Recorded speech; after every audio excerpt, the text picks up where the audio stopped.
wala na kaming time para, actually, hindi lang naman ako hindi lang ako.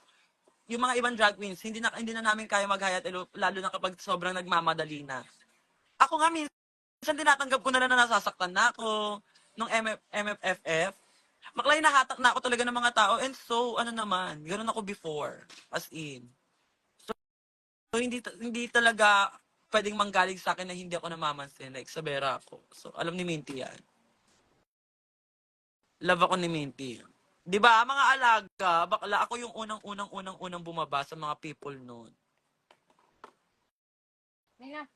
One of the most accommodating queens ever yan siya. Love you, Shen. Yes. Tsaka ano ko, friendly ako, alam nyo yan. Like, sobrang excited ako nakakita ng mga people. Kung yung mga iba, sa feeling nyo na isnaban kayo sa mga ibang